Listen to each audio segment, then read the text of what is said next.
La 10e question la plus fréquente, ou plutôt le malentendu concernant l'islam, c'est que beaucoup de non-musulmans disent: vous, les musulmans, vous mangez des animaux et vous vous comportez comme des animaux, violents et féroces. Vous, les musulmans, vous mangez tous de la viande et vous vous comportez comme des animaux, violents et féroces. Et je dois l'admettre. Aujourd'hui, la science nous dit effectivement que ce que l'on mange a un effet sur notre comportement. Et je suis d'accord avec eux. Ce que l'on mange influence notre comportement. C'est la raison pour laquelle, en tant que musulmans, nous n'avons pas le droit de manger des animaux féroces et violents, comme le tigre, le léopard ou le lion, qui sont féroces. Nous sommes seulement autorisés à manger des animaux paisibles, comme la vache, la chèvre ou le mouton, parce que nous sommes des gens qui aiment la paix. Les animaux herbivores, les paisibles, vous savez, on dit alen kige en hindi, comme on dit. Nous sommes seulement autorisés à manger les animaux paisibles, le bétail. Le Coran dit dans la sourate Al-Araf, chapitre 7, verset 157, le prophète vous ordonne ce qui est juste et vous interdit ce qui est mal. Il vous autorise ce qui est licite et bon et vous interdit ce qui est mauvais et impur. Allah répète le message dans la sourate El-Hashr, chapitre 59, verset 7. Prenez ce que le prophète vous donne et abstenez-vous de ce qu'il vous interdit. Donc tout ce qu'Allah et son messager interdisent, nous, musulmans, nous nous en abstenons. Et il existe plusieurs hadiths authentiques dans Bukhari, dans Muslim, Ibn Majah, qui parlent de l'interdiction de ces animaux violents, ces animaux carnivores. C'est mentionné dans Sahih Muslim, dans le livre de la chasse et de l'abattage, hadith numéro 4752. Également dans Ibn Majah, chapitre 13, hadith numéro 3232 et 3234. Les différents types d'aliments que le prophète a interdits. Parmi eux, il y a les animaux qui possèdent des dents carnassières, les animaux carnivores qui appartiennent à la famille des félins, comme le lion, le tigre, le chat, le chien, le loup, les hyènes. Tout cela sont interdits. Certains rongeurs comme les souris, les rats, les lapins avec des griffes, certains reptiles comme les serpents, les alligators, tout cela est interdit. Le prophète a également interdit les oiseaux qui ont des serres et des griffes, comme les vautours, les aigles, les corbeaux, les hiboux, etc. Tout cela est interdit.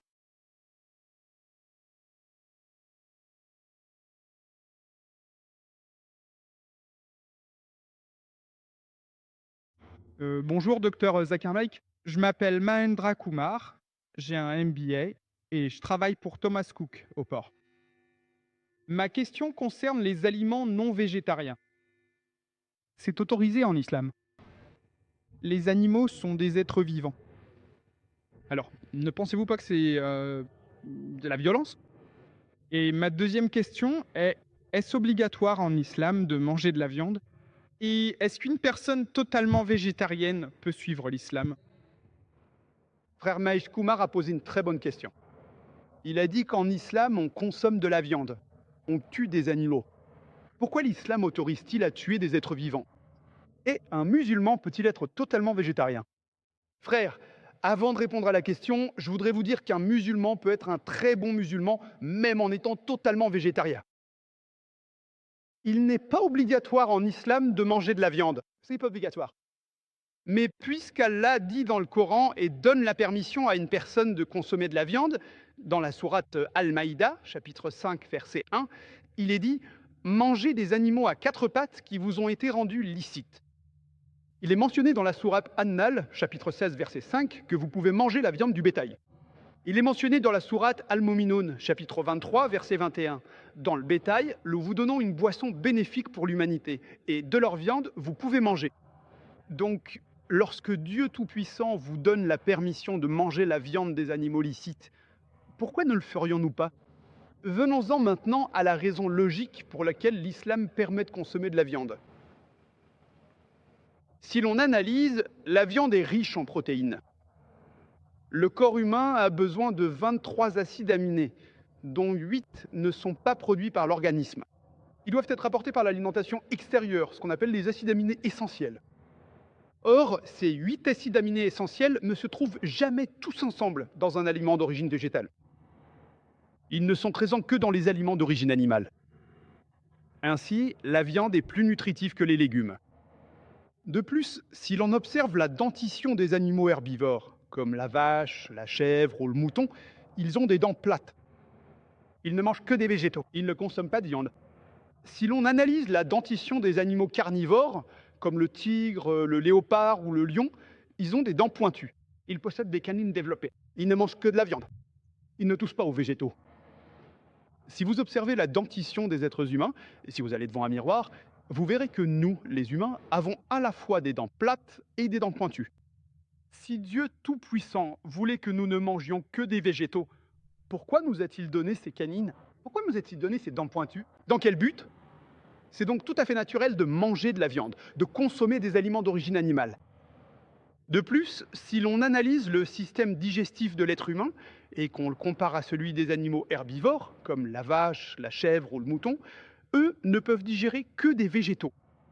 Le système digestif des animaux carnivores, comme le tigre, le léopard ou le lion, eux ne peuvent digérer que de la viande. Ils ne peuvent pas digérer les végétaux. Le système digestif des êtres humains peut digérer les deux. Il possède un intestin grêle et un gros intestin. Il peut digérer aussi bien les végétaux que la viande. Il peut digérer les deux. Donc, si Dieu Tout-Puissant voulait que nous ne mangions que des légumes, pourquoi nous aurait-il donné un système digestif capable de digérer les deux? Si l'on analyse la question, beaucoup d'hindous pensent que l'hindouisme interdit de manger de la viande. En fait, si vous lisez, il est mentionné dans le Manusmriti, chapitre 5, verset 30, le Dieu Tout-Puissant a créé certains animaux pour être mangés et d'autres pour manger. Si vous mangez les animaux qui ont été créés pour être mangés, alors ce n'est pas un péché. Le Manusmriti, chapitre 5, verset 31, dit que le Dieu Tout-Puissant a créé certains animaux pour le sacrifice. Les tuer n'est pas un péché. Le Manusmriti, chapitre 5, verset 40, dit que tuer des animaux pour le sacrifice est autorisé. C'est une loi de Dieu. Donc, dans les écritures hindoues, il est permis de consommer de la nourriture non végétarienne. Si vous lisez les Védas et les autres écritures, les sages et leurs descendants mangeaient de la viande. Ils mangeaient même du bœuf. Si vous lisez le Mahabharata, Anushasan Parva, chapitre 88, lorsque les Pandavas se réunissent, Yudhishthira, qui est l'aîné des frères Pandava, demande à Bhishma: quelle nourriture devons-nous offrir lors du yajna, du puja, du sacrifice, afin que nos ancêtres soient satisfaits? Alors Bhishma répond: si tu offres des herbes, des arbustes et des légumes, nos ancêtres seront satisfaits pendant 1 mois. Si tu leur donnes du poisson, pendant 2 mois. Si tu leur donnes de la viande, pendant 3 mois. Si tu leur donnes du lièvre, pendant 4 mois. Si tu leur donnes de la chèvre, pendant 5 mois. Si tu leur donnes du lard, pendant 6 mois. Si tu leur donnes des oiseaux, pendant 7 mois. Si tu leur donnes du cerf, pendant 8 mois. Et le menu continue. Sacré menu, non? Il est dit, si tu offres du buffle, pour 11 mois. Si tu offres de la chair de vache, nos ancêtres seront satisfaits pendant 1 année entière. Et si tu offres de la viande rouge de chèvre ou de rhinocéros, ils seront satisfaits de façon inépuisable. Donc, selon les écritures hindoues, manger de la viande n'est pas un péché. C'est parce que beaucoup d'hindous étaient influencés par la philosophie de l'ahimsa, qui consiste à ne tuer aucun être vivant. Ils ont commencé à l'accepter. Mais même cette philosophie de l'ahimsa, comme tu l'as dit, selon laquelle tuer un être vivant est un péché. Frère, sais-tu que même les plantes sont vivantes? Tu le sais, frère? Oui. Donc, si tu dis que tuer un être vivant est un péché, tuer une plante en est aussi un. Alors pourquoi manges-tu des plantes? D'accord. D'accord, ah bien. De plus, il y a certaines personnes qui disent: d'accord, frère Zakir, je reconnais que les plantes sont vivantes, mais les plantes ne ressentent pas la douleur, donc tuer une plante est un moindre péché comparé à tuer un animal. Ce qu'il faut noter, c'est qu'aujourd'hui, la science a progressé et nous savons désormais que même les plantes peuvent ressentir la douleur. Mais le cri de la plante ne peut pas être entendu par l'être humain, car l'oreille humaine perçoit les sons dont la fréquence va de 20 cycles par seconde à 20 000 cycles par seconde. Tout ce qui est en dessous ou au-dessus de cette plage, vous ne pouvez pas l'entendre. Il y a donc un agriculteur en Amérique qui a converti le cri de la plante en une fréquence audible par l'homme, et on pouvait alors savoir quand les plantes pleuraient, quand elles avaient besoin d'eau. Il y a une autre personne qui est venue discuter avec moi et qui m'a dit: frère Zakir, je suis d'accord avec toi que les plantes sont vivantes. Les plantes peuvent ressentir la douleur, mais elles ont environ 2 sens de moins que les animaux. Par conséquent, tuer une plante est un péché moindre que de tuer un animal. Je te pose la question, mon frère. Supposons que ton frère, ton grand frère, soit né sourd et muet.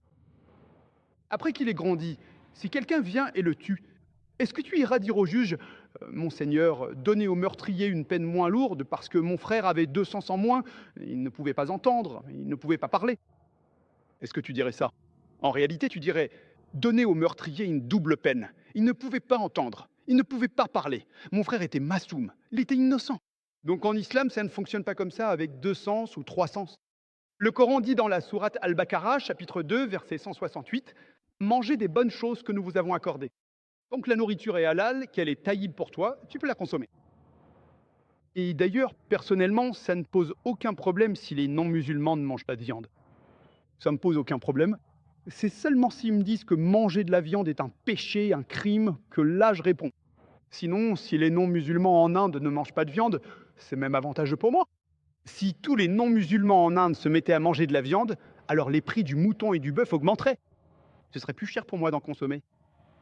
Donc personnellement, ça ne me pose aucun problème. J'espère que cela répond à ta question, mon frère. Oui, absolument, monsieur. Donc maintenant, si tu veux, tu peux rester un bon végétarien. Si tu veux, tu peux aussi manger de la viande. Manger de la viande te gardera en meilleure santé. Tu peux, mais même si tu veux être totalement végétarien, ce n'est pas un péché. J'espère que cela répond à la question, mon frère.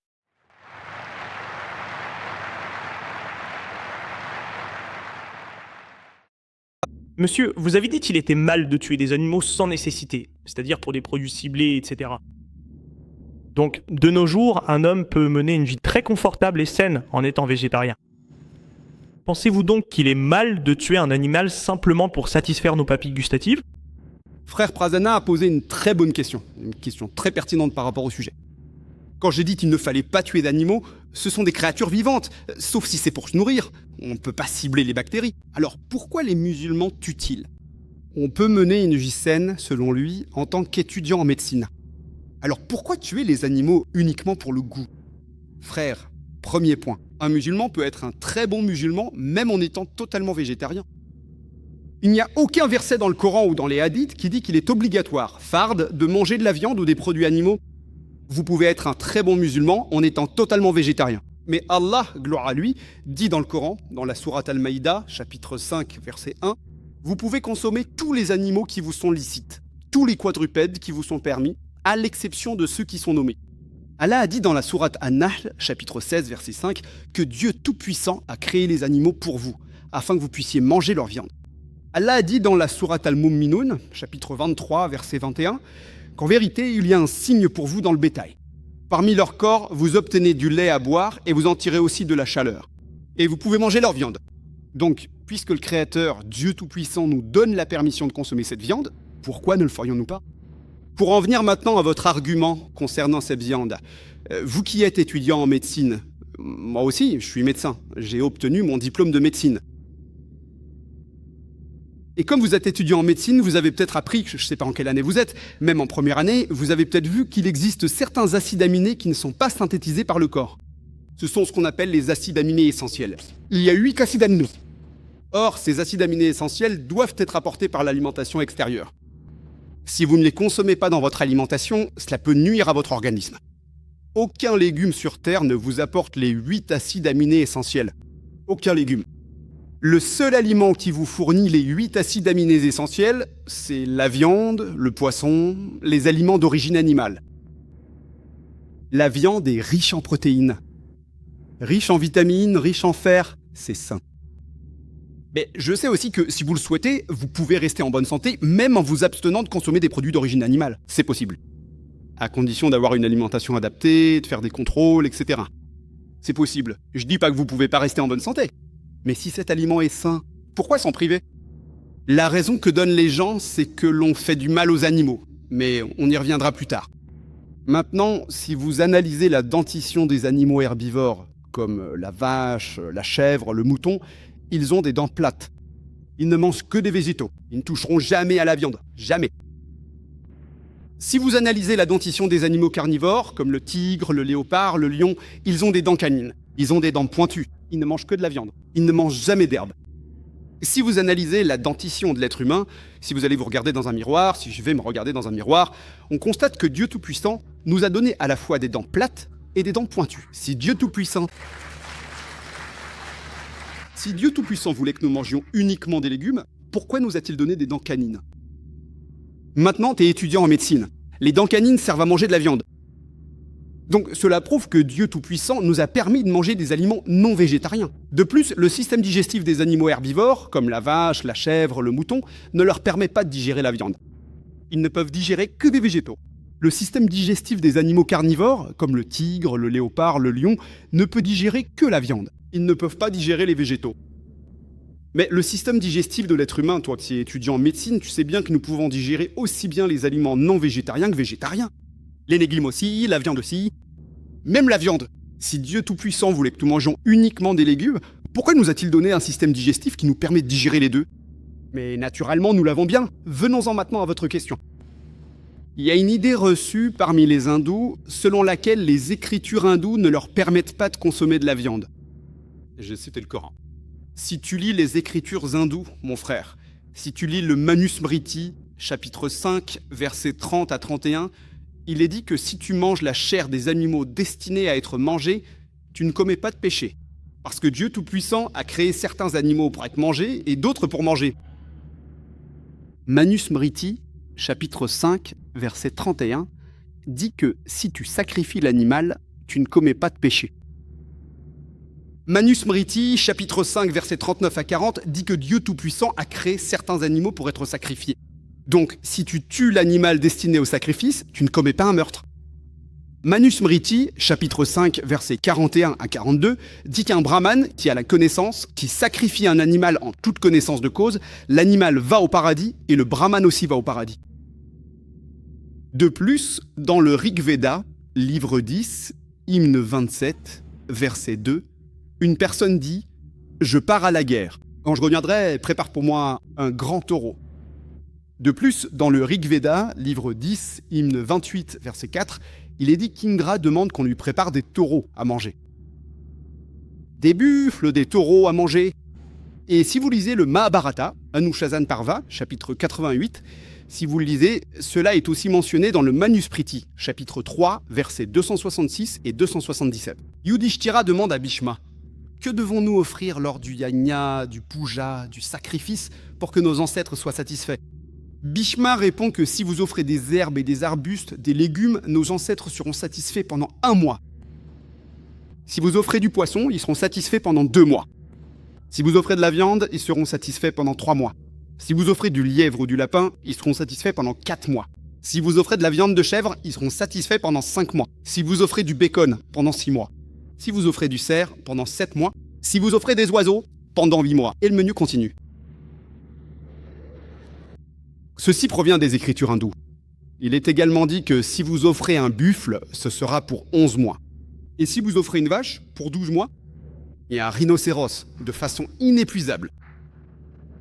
Donc, même selon les écritures hindoues, il est permis de consommer de la viande, y compris du bœuf. Ce n'est pas moi qui le dis. Toutes les références sont là. Vous pouvez vérifier par vous-même. C'est tout à fait exact. Venons-en maintenant à l'aspect logique de la question. Pour quelles raisons précises les êtres humains auraient-ils le droit de faire du mal aux animaux? Alors que nous pouvons vivre sans manger de viande? La raison que l'on donne, c'est que tuer des animaux est un grand péché. Et tuer une plante serait un moindre péché parce que les plantes n'auraient pas de vie. C'était ça la logique. Autrefois, les sages hindous consommaient de la viande, y compris du bœuf. Mais ils ont été influencés par les Jains et leur philosophie de l'ahimsa, qui considérait que les plantes n'avaient pas de vie. Donc manger une plante serait un péché moindre que de manger un animal? Mais aujourd'hui, vous le savez comme moi, les plantes ont bel et bien une vie.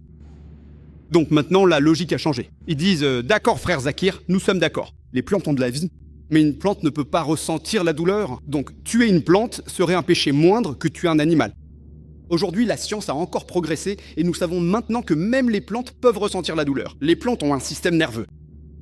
Elles peuvent ressentir la douleur, elles peuvent même pleurer, elles peuvent même ressentir de la joie. Elles ressentent aussi de la tristesse. Mais les pleurs des plantes ne peuvent pas être entendus par les êtres humains, car les humains ne peuvent entendre que certaines fréquences. Entre une fréquence de 20 cycles par seconde et 20 000 cycles par seconde. Tout ce qui est en dessous ou au-dessus, ils ne peuvent pas l'entendre. Vous connaissez peut-être le sifflet silencieux pour chien? Le chien peut entendre jusqu'à 40 000 cycles par seconde. Donc le sifflet a une fréquence supérieure à celle que l'humain peut entendre, plus de 20 000 cycles par seconde, mais inférieure à 40 000 cycles par seconde. Le maître souffle dans le sifflet, l'être humain n'entend rien, le chien entend et vient. Donc même les plantes pleurent, mais nous ne pouvons pas l'entendre. Ce n'est pas parce que nous ne pouvons pas entendre que cela nous donne le droit de les torturer, si vous considérez cela comme de la torture. Il y avait une personne qui a discuté avec moi et m'a dit « Frère Zakir, je suis d'accord avec toi, les plantes ont une vie, les plantes peuvent ressentir la douleur, mais les plantes n'ont que 2 ou 3 sens. Les animaux, eux, ont 5 sens. Donc, tuer une plante est un péché moindre que de tuer un animal. » Je lui ai dit « D'accord frère, pour le bien de l'argumentation, je suis d'accord avec toi. Les plantes ont 2 ou 3 sens, les animaux en ont 5. Mais supposons que tu es un frère.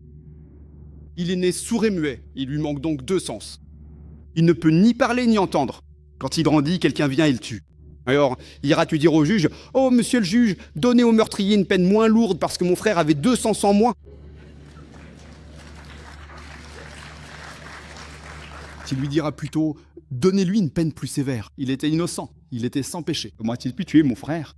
Donc, la logique islamique ne fonctionne pas comme ça, avec 2 sens en moins ou 2 sens en plus. Allah dit dans le Coran, dans la sourate Al-Baqarah, chapitre 2, verset 168, « Mangez des bonnes choses que je vous ai accordées. Ce qui est bon, tu peux le consommer. Ce qui n'est pas bon, tu peux pas le consommer. » Si tu analyses, tu verras que si tu ne tues pas ces bêtes, leur cycle de vie est très court.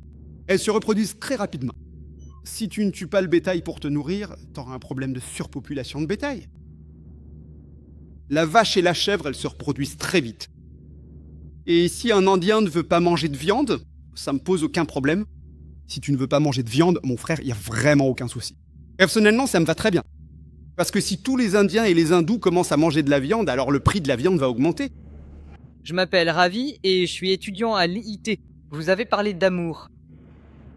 Pour moi, si j'aime Dieu, alors toutes ces qualités d'honnêteté et autres, les bonnes qualités dont vous avez parlé, qui devraient être présentes chez une personne, chez un vrai serviteur d'Allah, toutes ces qualités viennent naturellement. Alors, si l'on se penche sur cette question fondamentale, est-ce que cette règle spécifique que Dieu a instaurée dans le Saint-Coran est véritablement indispensable pour nous?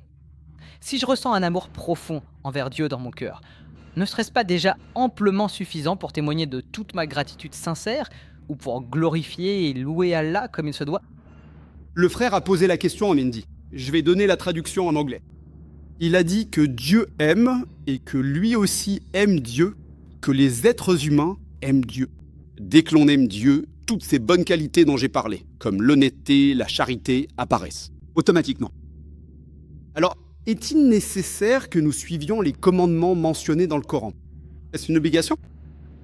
Mon frère, si tout venait automatiquement, tu suivrais automatiquement ce qui est mentionné dans le Coran. Mais tout ne vient pas automatiquement à tout le monde.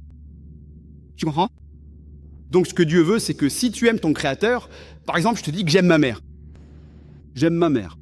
Ah, ma mère me dit, mon fils ne ment pas. Non, je t'aime, maman.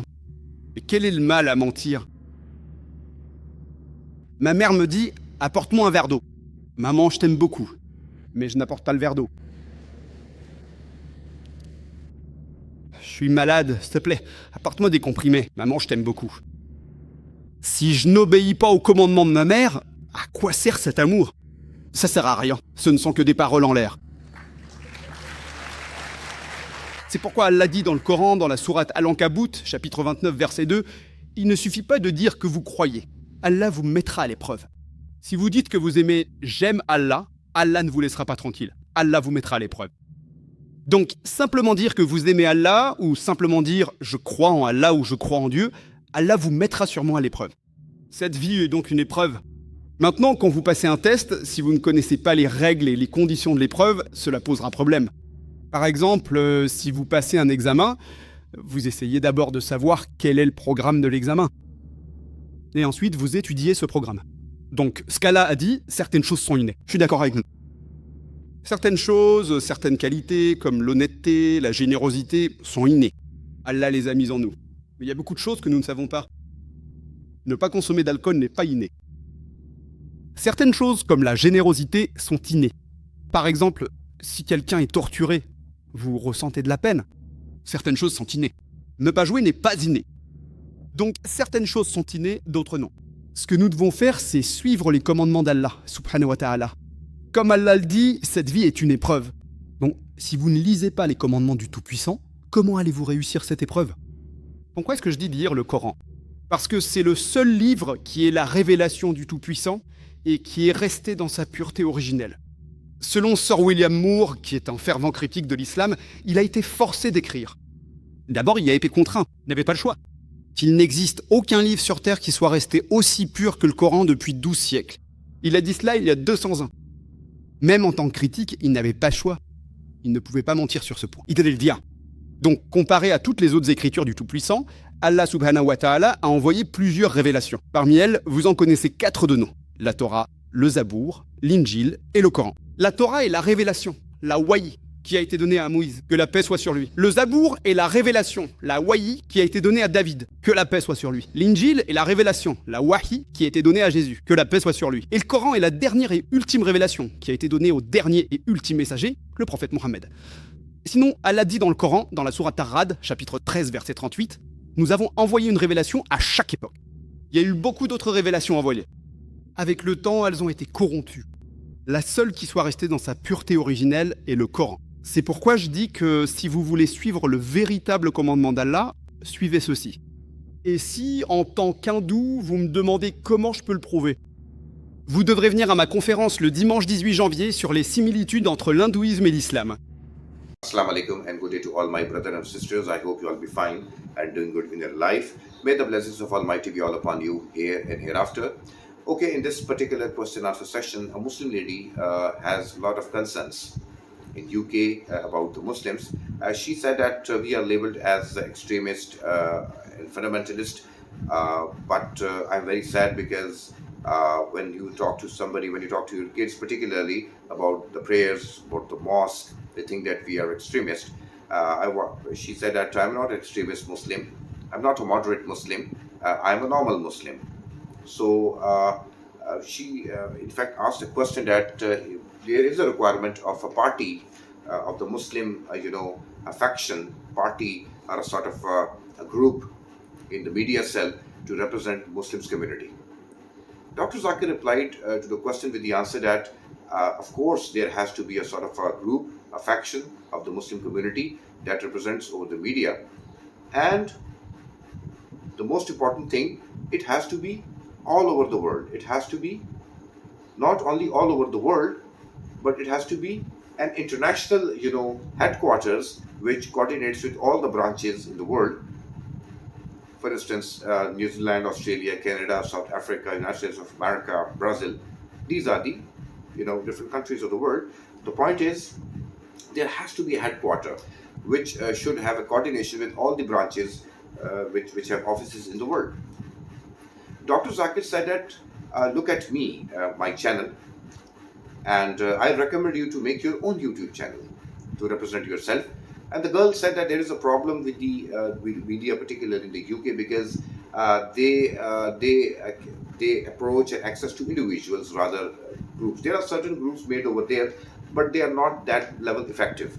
What they do, they access to an individual, Muslim individual, and they ask their views about Islam. And most of the times, it's not a representation of Islam, because they mostly, access to the black sheeps in the community, and black sheeps are in every community.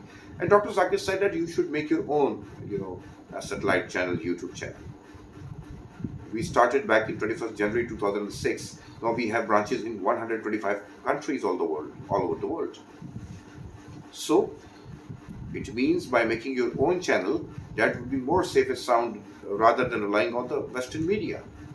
Because previously, in years before, you can rely on the media, but contemporary times, you can make your own channel and you can start working. On your channel, you must have a group, and you must have the people who represents Islam properly. We should guide people, we should reflect the real meaning of Islamic practices. We should teach people about what exactly Islam tells. rather relying on the Western media. And Dr. Zakir said that I'm well aware of the fact that Western media, particularly in the case of the Islamics of the black sheep, rotten eggs, and this is normal because you see black sheep are in every community. There are so many namesake Muslims. For example, you find that the word Ahmad, Ali, Hussein, namesake Muslims. But in fact, they have to do nothing with Islam. The most important thing is that practicing Muslim. You should be a practicing Muslim and represent yourself in your own crafted YouTube channel. That would be more effective and more focused. And definitely that would make the difference. Rather relying on the Western media, because that will exploit and manipulate you guys. Thank you so much for watching this video. Please subscribe to the channel to have some more videos on the path of Dawah and Glory. And please let us intimate in the comment section that we shall be able to reply to your queries effectively.